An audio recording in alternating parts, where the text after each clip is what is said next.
사랑과 은혜가 풍성하신 하나님 아버지, 지난밤도 주님의 날개 그늘 아래에서 저희들을 눈동자와 같이 보호하여 주시고 축복의 새날 새 아침을 열어주심에 감사를 드립니다.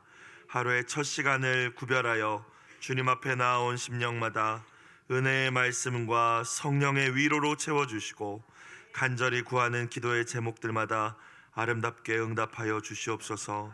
주님, 우리의 기도가 날마다 더욱 성숙하게 하여 주시옵시고 하나님 아버지의 마음을 더욱 깊이 깨닫게 하여 주시어 하나님의 소원이 우리의 기도의 제목과 비전이 되게 하여 주옵소서. 우리 주 예수님의 이름으로 기도드리옵나이다. 아멘. 하나님 말씀 구약 욥기 22장 1절부터 30절까지 말씀입니다. 욥기 22장 1절부터 30절까지 말씀 다 함께 합독하시겠습니다.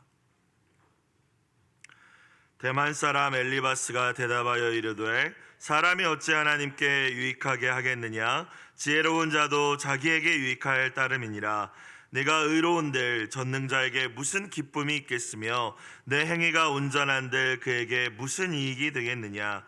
하나님이 너를 책망하시며 너를 신문하심이 너의 경건함 때문이냐? 내 악이 크지 아니하냐? 내 죄악이 끝이 없느니라. 까닭없이 형제를 볼모로 잡으며 헐벗은 자의 의복을 벗기며 목마른 자들에게 물을 마시게 하지 아니하며 줄인 자에게 음식을 주지 아니하였구나. 권세 있는 자는 토지를 얻고 존귀한 자는 거기에서 사는구나. 너는 과부를 빈손으로 돌려보내며 고아의 팔을 꺾는구나. 그러므로 올무들이 너를 둘러있고 두려움이 갑자기 너를 엄습하며 어둠이 너로 하여금 보지 못하게 하고 홍수가 너를 덮느니라. 하나님은 높은 하늘에 계시지 아니하냐? 보라, 우두머리 별이 얼마나 높은가? 그러나 너의 말은 하나님이 무엇을 아시며 흑암 중에서 어찌 심판하실 수 있으랴? 빽빽한 구름이 그를 가린즉 그가 보지 못하시고 둥근 하늘을 거니실 뿐이라 하는구나. 내가 악인이 밟던 옛적 길을 지키려느냐? 그들은 때가 이르기 전에 끊겨버렸고 그들의 터는 강물로 말미암아 함몰되었느니라. 그들이 하나님께 말하기를 우리를 떠나소서 하며 또 말하기를 전능자가 우리를 위하여 무엇을 하실 수 있으랴 하였으나 하나님이 좋은 것으로 그들의 집에 채우셨느니라. 악인의 계획은 나에게서 머니라. 의인은 보고 기뻐하고 죄 없는 자는 그들을 비웃기를 우리의 원수가 망하였고 그들의 남은 것을 불이 삼켰느니라 하리라. 너는 하나님과 화목하고 평안하라. 그리하면 복이 너에게 임하리라. 청하건대 너는 하나님의 입에서 교훈을 받고 하나님의 말씀을 너의 마음에 두라. 내가 만일 전능자에게로 돌아가면 내가 지음을 받을 것이며 또 내 장막에서 불의를 멀리하리라. 내 보화를 티끌로 여기고 오빌의 금을 계곡의 돌로 여기라. 그리하면 전능자가 너의 보화가 되시며 내게 고귀한 은이 되시리니 이에 내가 전능자를 기뻐하여 하나님께로 얼굴을 들 것이라. 너는 그에게 기도하겠고 그는 들으실 것이며 너의 소원을 내가 갚으리라. 네가 무엇을 결정하면 이루어질 것이요 너의 길에 빛이 비치리라.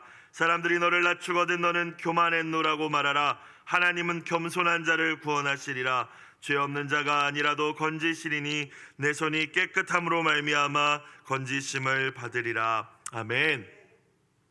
오늘 말씀 욥기 22장부터 이제 욥과 친구들의 세 번째 논쟁이 시작됩니다. 친구들은 계속해서 욥을 향하여 악인은 하나님의 심판을 피할 수 없다. 이 땅에서 받는 모든 고난은 그들의 죄악으로 인한 것이다 라고 이야기를 하죠. 그래서 욥, 지금 네가 고통 속에 있는 것은 너의 죄악 때문이야 라며 계속 반복해서 욥을 몰아붙이고 있습니다. 이에 대해서 욥은 의인이 반드시 복을 받는 것도 아니고 악인이라고 반드시 심판을 받는 것이 아니며 오히려 현실 속에서는 악인이 의인보다 더 잘 되는 경우도 있지 않냐, 죽음에 이르기까지 평안한 경우도 있지 않느냐라는 근거를 들면서 이 친구들의 논리를 반박했죠. 욥은 끝까지 자신의 온전함을 주장하면서 자신에게 이러한 고난을 허락하신 하나님을 내가 이해할 수 없다라고 이야기하고 있습니다.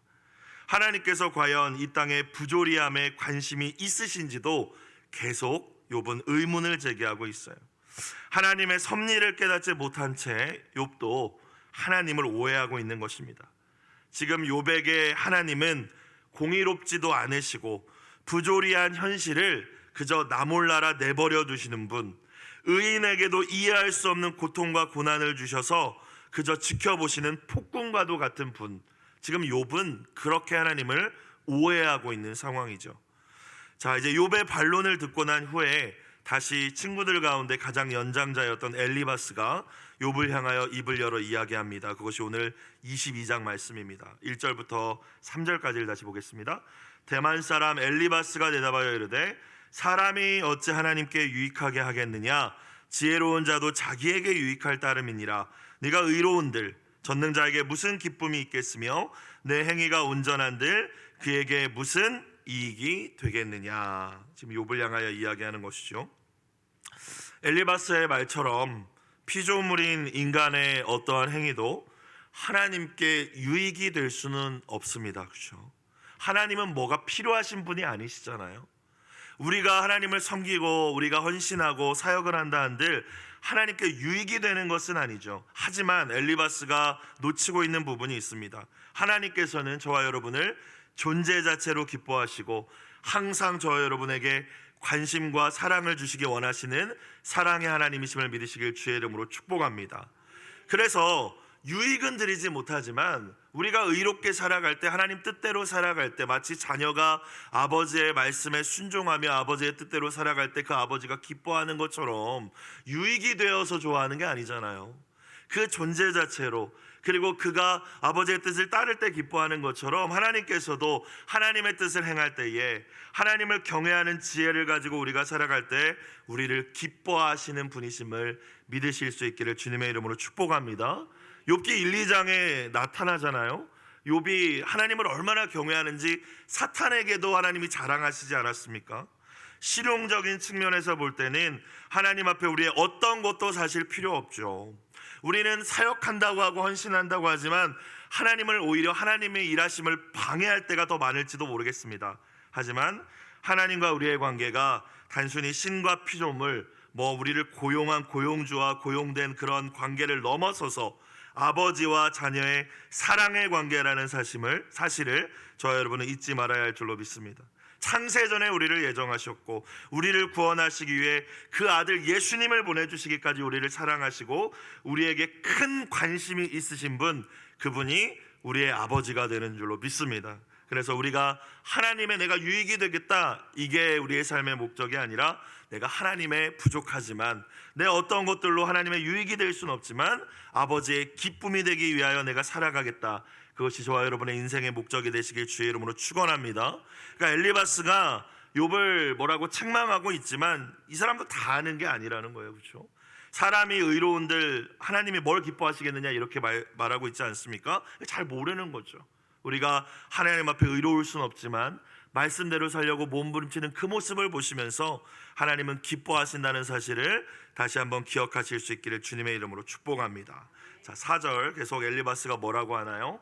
하나님이 너를 책망하시며 너를 신문하심이 너의 경건함 때문이냐? 야 욥아, 네가 경건하게 살았는데도 하나님이 너를 책망하시고 심판하신다고 생각하는 거냐? 지금 공격하고 있는 거죠. 묻고 있는 거죠. 5절 너의 악이 크지 아니하냐? 내 죄악이 끝이 없느니라. 자, 대놓고 이제 정죄를 합니다. 지금까지는 돌려서 이야기를 하고 비유를 사용했다면 너 죄졌잖아 라고 이야기하는 거예요. 네가 크게 범죄하고 죄를 지었기 때문에 이런 일들이 너에게 일어난 거다. 자, 그러면서 6절부터는 사실 욥이 살면서 짓지도 않은 죄까지 이 지금 엘리바스가 너 이런 짓 졌기 때문이야 라고 신랄하게 정죄하고 있습니다. 자, 6절 까닭 없이 형제를 볼모로 잡으며, 욥 이런 적이 없죠. 헐벗은 자의 의복을 벗기며, 형제를 볼모로 잡는다는 것은 돈 빌려주고 이제 갚지 않는 자들을 어렵게 했다라는 의미입니다. 7절 목마른 자들에게 물을 마시게 하지 아니하며 줄인 자에게 음식을 주지 아니하였구나. 너는 잘 먹고 잘 살았는지 모르지만 사회적인 약자들을 너 전혀 돌보지 않았잖아. 근데 사실 욥 그러지 않았거든요. 8절 그런 반면에 힘 있는 자들에게는 어떻게 했대요? 권세 있는 자는 토지를 얻고 존귀한 자는 거기에서 사는구나. 이 표현이 무슨 의미겠습니까?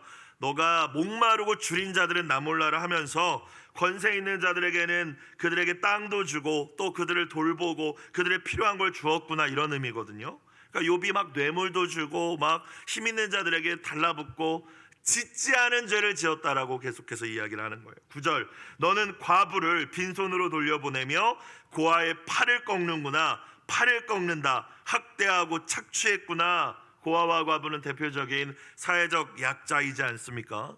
지금 욥이 짓지도 않은 죄들을 이제 지었다고, 그래서 네가 그 많은 재산들이 하루아침에 다 도둑들이 빼앗아가고 네 아들 딸들이 하루아침에 다 죽고 가지고 있는 것들이 다 날아간 이유는 네가 분명히 이런 죄를 졌기 때문이지 않느냐라고 이야기를 하고 있는 거예요.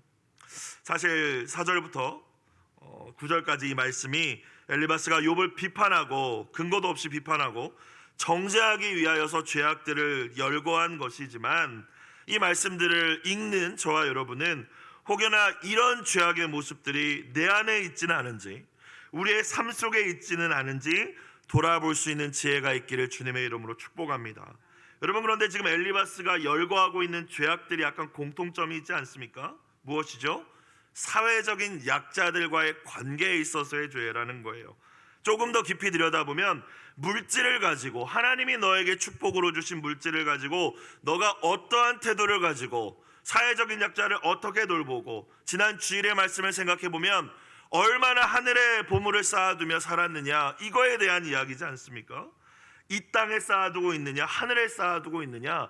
사실 욥은 연약한 자들을 돌보고 복음서를 인용한다면 하늘의 보물을 쌓는 삶을 살았죠. 의로운 자였죠. 그런데 엘리바스는 너가 그러지 않았다라는 거죠. 그렇죠? 이 말씀을 통하여서 엘리바스가 욥을 정죄하기 위한 말씀이지만, 내 안에는 혹시 이런 모습은 있지는 않은지, 하나님이 나에게 주신 것들을 가지고 내가 정말로 목마른 자들에게 물을 마시게 하지 아니하고 줄인 자에게 음식을 주지 아니하고 과부를 빈손으로 돌려보내고 고아의 팔을 꺾는 모습들이 저와 여러분 가운데 있지는 않은지 다시 한번 돌아볼 수 있는 은혜가 있기를 주의 이름으로 축원합니다. 근데 욥은 이러지 않았어요. 그렇죠? 그런데 너 이렇기 때문에 다 날아간 거야. 10절 11절 그 이야기를 하죠. 그러므로 올무들이, 수많은 인생의 함정들과 고난들이 너를 둘러있고 두려움이 갑자기 너를 엄습한 것이고, 11절 어둠이 너로 하여금 보지 못하게 하고 홍수가 너를 덮느니라. 홍수는 인간의 힘으로 어떻게 이렇게 반응할 수 없는 재앙이지 않습니까? 다 쓸어갔다라는 의미이죠. 지금 네가 처한 고통스러운 이 상황이 내가 이야기한 이 모든 죄악들의 결과다. 자, 우리는 엘리바스의 태도를 보면서 위로하러 온 엘리바스가 지금 욥을 대놓고 정죄하고 있습니다. 사랑하는 여러분, 누군가의 고난을 죄악의 결과로 단정짓고 판단하는 것이 내가 심판주이신 하나님의 자리를 차지하려는 교만한 죄임을 깨닫는 이 아침이 되시길 주의 이름으로 축원합니다. 저도 그랬을 때가 있는 것 같아요. 저 사람 저런 일을 만났네, 저런 죄를 졌기 때문에 저랬겠지, 말로 표현은 하지 않았지만 깊은 마음 속에 그렇게 정죄하고 판단하는 마음, 내가 저 사람을 어떻게 도와줄까, 기도해 줘야겠다, 이 마음을 갖기 전에 저렇게 사니까 저런 일을 만나지, 그 마음이 엘리바스와 같은 마음이 저도 있었을 때가 있었던 것 같아요. 하지만 그런 모습은 우리가 하나님의 자리를 대신하려는 모습이라는 사실을, 오늘 여러분이 엘리바스의 모습 보니까 참 눈살이 찌푸려지지 않습니까? 이 모습이 우리의 모습일 수 있다는 사실을 깨달을 수 있기를 주님의 이름으로 축원합니다. 자, 12절 하나님은 높은 하늘에 계시지 아니하냐, 보라 우두머리 별이 얼마나 높은가. 계속 엘리바스가 욥을 향하여 이야기하는데, 너는 낮고 천한 피조물 뿐이고 인간인 주제에 지금 자꾸 하나님 앞에서 네가 높은 채 의로운 채를 하느냐, 이런 의미겠죠. 하나님이 지으신 가장 높은 별보다도 하나님 더 높은 분이신데 네가 지금 자꾸 하나님께 도전하려 하느냐, 욥을 책망합니다. 13, 14절 그러나 너의 말은, 욥이 이렇게 이야기했다는 거예요. 하나님이 무엇을 아시며 흑암 중에서 어찌 심판하실 수 있으랴. 빽빽한 구름이 그를 가린즉 그가 보지 못하시고 둥근 하늘을 거니실 뿐이라 하는구나. 욥이 앞에 말씀들을 보면 고통 속에서 하나님의 뜻을 이해할 수가 없다고 탄식도 하고 또 하나님의 공의로우심에 대해서 의문을 제기했습니다. 하나님 이 부조리한 현실을 보면서 왜 가만히 계십니까? 침묵하십니까? 그런데 지금 엘리바스는 너의 그런 태도 자체가 얼마나 불경스러운 것인지 아느냐라고 이야기하고 있는 거죠. 사랑하는 여러분, 이것도 엘리바스가 오히려 하나님을 잘 모르는 것입니다. 우리가 이해할 수 없는 현실에 대해서 하나님께 질문하고 때로는 원망과 탄식을 내뱉어도 우리 사랑의 하나님 아버지께서는 반드시 하나님 앞에서 몸부림치는 자에게, 기도의 자리 가운데에서 하나님께 답을 구하는 자에게 반드시 길을 보여주시고 답을 주시는 사랑의 아버지이심을 믿으시길 주의 이름으로 축원합니다. 성경에 많은 인물들이 그렇게 하나님 앞에서 몸부림치잖아요. 다윗도 그러했고 다니엘도 그렇고 예레미야도 그러지 않았습니까? 그렇죠?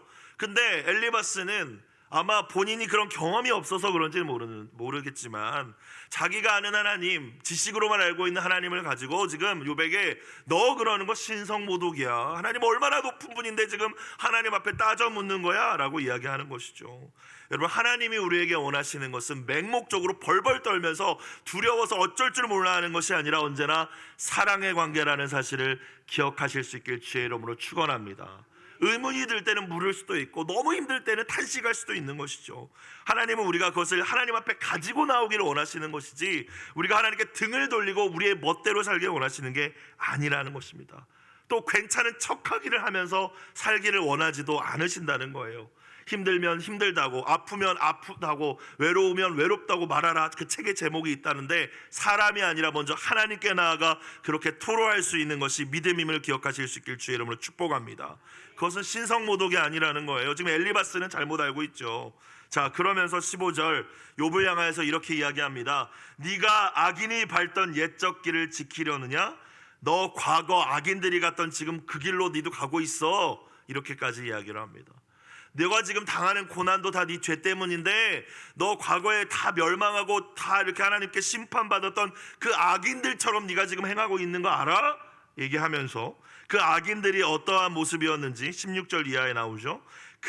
악인들은 때가 이르기 전에 끊겨버렸고 수명이 차기도 전에 죽어버렸다는 의미입니다. 그들의 터는 강물로 말미암아 함몰되었느니라. 그들이 가지고 있던 것, 그들의 가정 다 사라지게 됐다라는 것이겠죠. 17절 그들이 하나님께 말하기를, 이 악인들이 뭐라고 했대요? 우리를 떠나소서 하며 또 말하기를 전능자가 우리를 위하여 무엇을 하실 수 있으랴 하였으나. 자, 지금 엘리바스는 욥을 공격하기 위해서 이 이야기들을 하는 것이지만 그 말씀, 그 말 가운데에서도 우리가 붙잡을 말씀들이 있습니다. 17절을 보시면 악인이 누가 악인인지를 우리는 좀 생각해 볼 수 있을 것 같아요. 거짓말을 많이 하고 욕심을 많이 부리고 그것도 물론 죄를 짓는 것이겠지만 그 기준을 우리에게 적용한다면 악인 아닌 사람이 어디 있겠습니까? 다 악인이죠. 자, 근데 악인의 대표적인 특징이 무엇이냐면 17절 말씀을 통하여서 죄의 유물하기보다는 무엇입니까? 로마서 말씀처럼 하나님 두기를 싫어하는 거죠. 우리를 떠나소서. 지금 이 악인들, 과거의 악인들의 길로 너도 가려고 하냐? 이 악인들은 이렇게 했다라고 하면서 엘리바스가 이야기하는 이 악인들의 모습을 보니까 하나님이 존재 자체를 믿지 않았던 건 아니에요. 우리를 떠나소서라고 이야기했다는 것은 하나님 계신 건 알지만 나는 싫다 이거죠. 나는 그 하나님하고 함께하기 싫다, 내 마음에 두기 싫다, 주인 삼기 싫다 이거입니다. 하나님이 없다고 하며 자기가 하나님 되어 사는 사람들, 하나님의 존재는 믿지만 하나님의 전능하심을 믿지도 않고 하나님 앞에 구하지도 않는 자들. 그러니까 17절 후반부에 전능자가 우리를 위하여 무엇을 하실 수 있으랴? 내 힘으로 내가 행복하게 살 수 있는 거지. 내가 열심히 살면, 돈 많이 벌면, 열심히 공부해서 좋은 대학 가고 취직하면 행복해지는 거지. 하나님이 나에게 뭘 할 수 있겠어? 이런 태도로 사는 사람들을 하나님은 악인이라고 여기신다는 것이죠. 사랑하는 여러분, 저 여러분이 새벽까지도 나올 수 있는 그 믿음이 있다고 하는 모습으로 우리가 이 자리에 나왔지만, 우리가 정말 어려움을 만났을 때, 우리가 기도할 때 낙심하고 절망하는지, 사람의 방법을 찾기에 급급한지, 아니면 무엇이든지 할 수 있는 하나님께 구하고 있는지 우리의 믿음을 점검하는 이 아침이 되시길 주의 이름으로 축복합니다. 혹여나 때로는 하나님과 동행하는 것을 부담으로 여기지는 않았는지, 내가 어려울 때는 하나님 찾았지만 내가 때로 죄짓고 싶고 내 멋대로 살고 싶을 때는 좀 하나님 좀 멀리 계세요 라는 태도로 살아간 적은 없는지, 믿음 없는 행동으로 하나님이 이 상황에서 뭘 하실 수 있을까 기도조차 하지 않고 낙심한 적은 있지는 않은지, 하나님이 보실 때 악인이라는 것은 죄를 얼마나 많이 짓고 조금 졌느냐, 물론 그것도 중요하지 않은 건 아니지만 하나님에 대한 태도와 하나님의 관계에 있음을 깨달으실 수 있기를 주님의 이름으로 축복합니다. 자, 18절. 자, 그럼에도 불구하고 그런 악인들을 향하여서 하나님께서는 어떻게 하셨대요? 하나님이 좋은 것으로 그들의 집에 채우셨느니라. 악인의 계획은 나에게서 머니라. 그런 악인들에게도 하나님이 다 허락하셨다라는 것이죠. 하나님께서 악인이라고 햇빛을 안 주시는 거 아니잖아요. 비를 안 내려주시는 거 아니잖아요. 그들의 집에 좋은 것을 채워주신 분이 하나님이심을 모르는 악인들을 나는 이해할 수 없다. 이게 이제 18절 말씀을 해석해 보면 그 의미입니다. 악인의 특징을 한 가지 더 우리가 발견할 수 있죠. 모든 것이 하나님의 은혜임을 인정하지 않는 것이죠. 하나님 없이 살기 원하는 자들이 악인이기 때문에 내게 주어진 모든 것이 하나님의 은혜임을 인정하지 않는 거예요. 당연히 감사도 없을 것이고 주님을 향한 헌신도 없겠죠. 내가 이룬 것이라고 생각을 하기 때문에. 그런데 욥은 이렇게 살지 않았는데, 욥은 이런 악인의 길로 가는 게 아닌데 엘리바스는 지금 너가 이런 자들과 똑같다라고 정죄하고 있다라는 것입니다. 자, 이런 악인들의 결국은 어떻게 될까요? 하나님께 심판을 받겠죠. 19절 20절. 자, 그때 어떻게 된대요? 의인은 보고 기뻐하고 죄 없는 자는 그들을 비웃기를 우리의 원수가 망하였고 그들의 남은 것을 불이 삼켰느니라 하리라. 결국엔 망해서 너 그 길로 계속 가면 다 너 비웃을 거야 라고 이야기하는 거예요. 정신 차려. 그러면서 이제 21절 이하의 말을 권고라고 하면서 이제 하는 겁니다. 죄악으로 인해서 고통받는 너 욥아, 과거 악인들이 갔던 그 길을 너도 따라가려고 하는 욥아, 회개해 라고 이야기하는 거죠. 여러분, 죄 가운데 있는 형제들에게 회개를 선포하는 일은 중요합니다. 목사로서 회개를 선포하는 일은 중요합니다. 그러나 욥은 그렇지 않잖아요. 욥이 죄를 지어서 고난받는 것이 아니잖아요. 그렇죠? 그런데 그의 고난을 보고 그가 죄를 지었다고 단정짓고 이 이야기를 하는 것이 잘못됐다는 것입니다. 하나님께 돌아가라는 지금 엘리바스의 메시지 자체가 잘못됐다는 게 아니라 욥에게 그 이야기를 하고 있는 게 잘못됐다는 것이죠. 21절 이하의 말씀을 봅시다. 너는 하나님과 화목하고 평안하라. 그리하면 복이 내게 임하리라. 하나님께 항복하고 회개하여 하나님과의 관계를 회복하라. 화해하라. 그러면 회복이 시작될 것이다. 맞는 말씀이지 않습니까? 그렇죠? 죄로 인하여서 어그러진 하나님과의 관계를 회복해야 회복이 시작될 것이라는 이 엘리바스의 말은 틀리지 않은 말입니다. 우리 인생의 대부분의 문제는 사실 하나님과의 관계로부터 시작되는 것이기 때문이죠. 그러나 그렇지 않은 경우도 있다라는 사실을 저와 여러분은 기억해야 합니다. 예수님께서는 당신의 제자들에게 세상에서는 너희가 환난을 당할 거라고 말씀하셨어요. 너희가 내 제자이기 때문에 환난을 당할 것이다. 세상이 나를 미워한 것처럼 너희도 미워할 거야. 세상에서 고난이 있을 거라는 말씀이지 않습니까? 저와 여러분이 예수님의 제자이기 때문에 오히려 바른 관계에서 우리가 살아가고 있기 때문에 당하는 어려움과 고난도 있다라는 것이죠. 그래서 엘리바스의 이 말을 다 적용하기는 어렵죠. 특별히 욥의 경우에도 그렇습니다. 욥은 하나님께서도 인정하실 만한 믿음의 사람이었고 하나님을 경외하는 사람이었습니다. 그런 그에게 너의 문제는 하나님과의 관계야 라고 이야기하는 것이죠. 잘못됐다는 겁니다. 엘리바스의 말이 이유 없이 고난당하는 욥에게 맞지 않는 말이긴 하지만 아까 말씀과 마찬가지로 우리 자신을 돌아보며 회개할 때는 중요한 말씀임을 믿습니다. 그래서 이걸 가지고 다른 사람한테 가서, 고난당하는 누구한테 가서 이 말씀을 적용하는 게 아니라 나 자신에게 일단 적용해 볼 수 있어야 돼요. 그렇죠? 하나님과의 관계를 회복하는 것, 화목을 회복하는 것. 22절 이하를 볼까요? 자, 그럼 어떻게 하나님께 회복을 해야 됩니까? 청하건대 너는 하나님의 입에서 교훈을 받고 하나님의 말씀을 너희 마음에 두라. 하나님께 돌아가기 위해서, 하나님과 화해를 이루기 위해서, 참된 회개를 위해서 먼저 해야 될 일은 하나님의 말씀을 잘 듣고 마음에 간직하여 지키는 거라고 엘리바스가 이야기를 하고 있습니다.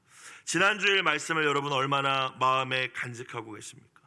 얼마나 그 말씀을 거울 삼아서 우리의 삶과 우리의 돈을 사용하는 돈에 대한 태도를 또 점검하며 하루하루를 살고 계십니까? 하늘의 보물을 쌓아두는 하나님 나로 부자로 살게 하소서. 하나님의 마음이 있는 곳에 내가 그 물질을, 내게 주신 물질을 사용하게 하소서.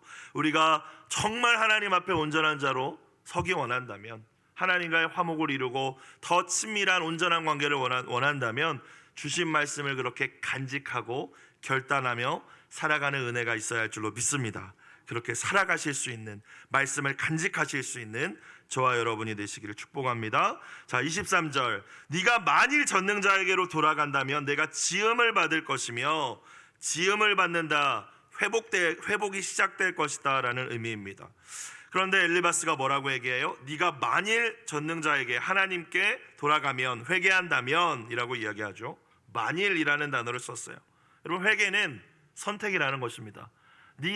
너에게 달려있다.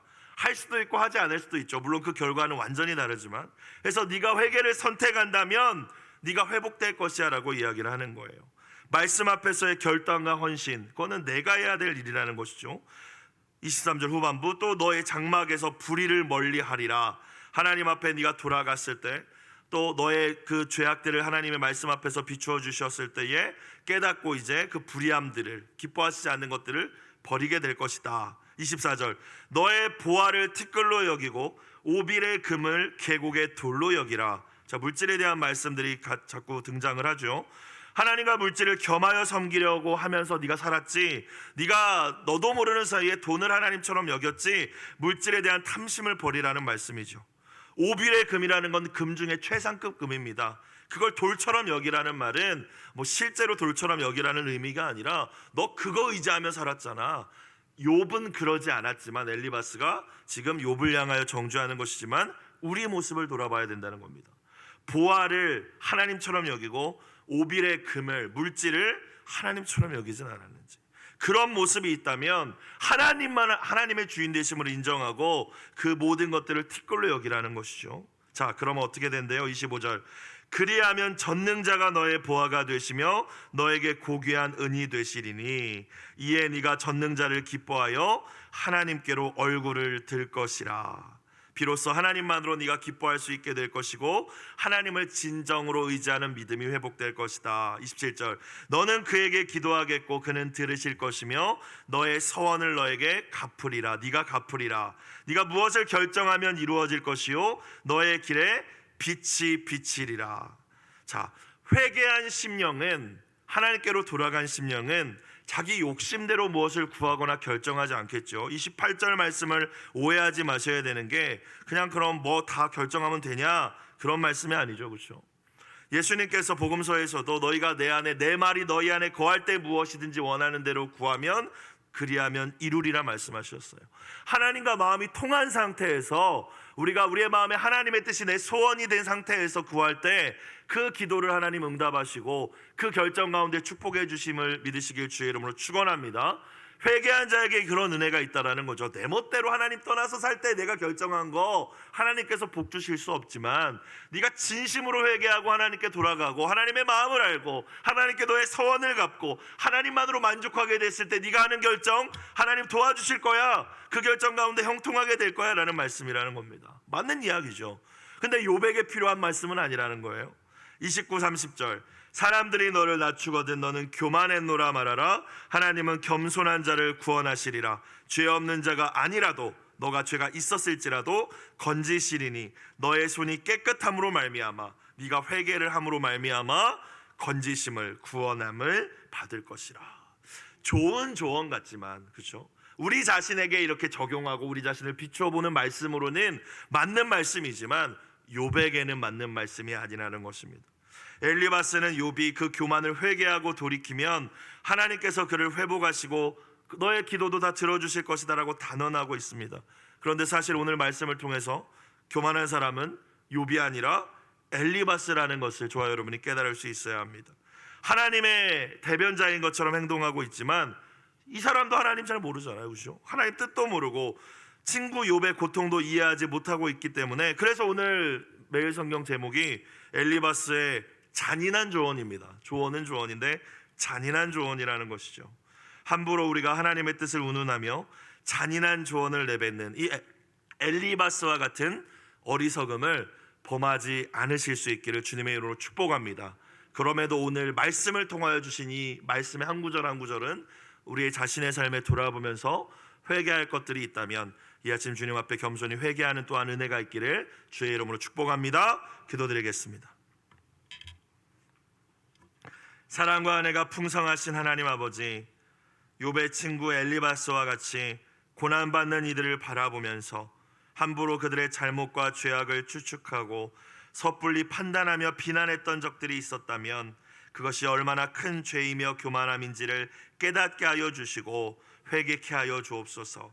하나님과의 관계를 회복하고 화해하라는 엘리바스의 그 말을 나에게 먼저 적용할 수 있게 하여 주시고, 혹여나 저희의 모습 가운데 하나님께서 기뻐하시지 않는 모습들이 있다면 제거하고 새로운 삶을 결단하는 은혜가 있게 하여 주옵소서.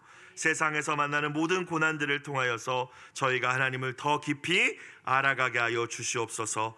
예물드린 손길 주님 기억하여 주시고 선하게 아름답게 응답하여 주옵소서. 예수님의 이름으로 기도드리옵나이다. 아멘. 주기도문 드리겠습니다.